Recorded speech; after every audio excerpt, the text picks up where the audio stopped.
పార్వతీపురం మన్యం జిల్లా గుమ్మలక్ష్మీపురం మండల కేంద్రంలో నిర్మాణంలో ఉన్న భద్రగిరి 50 పడకల ఆసుపత్రిని ప్రభుత్వ కురుపాం శాసనసభ్యురాలు తోయక జగదీశ్వరితో కలిసి district hospitals coordinator services doctor Nagasivajyothi సందర్శించారు. ఈ సందర్భంగా ఆమె మాట్లాడుతూ గుమ్మలక్ష్మీపురం మండల కేంద్రంలో నిర్మాణంలో ఉన్న 50 పడకల ఆసుపత్రిని 100 పడకల ఆసుపత్రిగా అప్గ్రేడ్ చేసేందుకు ప్రభుత్వానికి ప్రపోజల్స్ వచ్చాయని, దానికి సంబంధించి ఇక్కడ అవకాశాలను పరిశీలించడానికి వచ్చామని ఆమె తెలిపారు. డెవలప్ చేయడానికి ప్రపోజల్స్ పంపించినని చెప్పారు.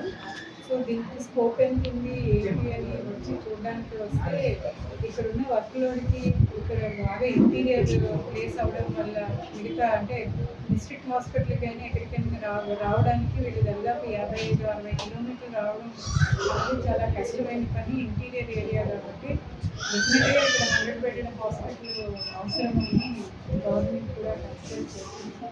సో ఆ ప్రపోజల్స్ గురించి చూడడానికి వచ్చాను. ప్రపోజల్స్ శాంక్షన్ అయిపోయినట్టే, ప్రపోజల్స్ శాంక్షన్ అయిపోయింది. సో ఇది ఇక్కడ హెల్త్ ప్రాబ్లమ్స్ అనేవి సాల్వ్ చేయడానికి అది ఒక మంచి ఇది కింద పనిచేస్తుంది. ఇంకా ఈ కొత్త బిల్డింగ్ కూడా ఆల్మోస్ట్ కంప్లీషన్ స్టేజ్లోకి వచ్చింది, కానీ ఇంకా 2-3 నెలలు పడుతుందేమో అనిపిస్తుంది. మేము మాట్లాడి అంటే ఇక్కడ ఈడీ గారితో మాట్లాడి వర్క్ కూడా తొందరగా అయ్యేటట్లు చేస్తాం.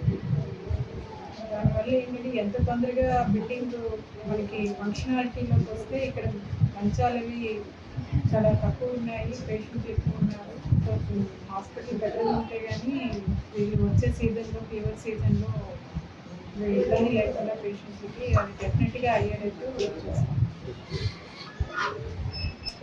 2 ఏరియా హాస్పిటల్స్ 3 ఏరియా హాస్పిటల్స్ ఉంటాయి, మిగతా సీనియర్స్. ఇప్పుడు ఇది అప్గ్రేడ్ అయితే ఇప్పుడు ఏరియా హాస్పిటల్. కానీ ఈరోజు చూసుకుంటే మన సీఎం గారు నారా చంద్రబాబు నాయుడు గారు, అలాగే పవన్ కళ్యాణ్ గారు గిరిజనులు బాధపడకూడదు, వాళ్ళందరూ కూడా అంటే మెరుగైన వైద్యం అందించాలనే ధ్యేయంతో ముందుకు పోతుంది. కాబట్టి అదే మేడం గారు చెప్పిన విధంగా మనకి అది శాంక్షన్ అవుతుంది 100 బెడ్. కాబట్టి అదైతే ఇంకా బాగుంటుంది వైద్యం, అంటే చక్కగా అందరికీ మనం వైద్యం బాగా అందించవచ్చు.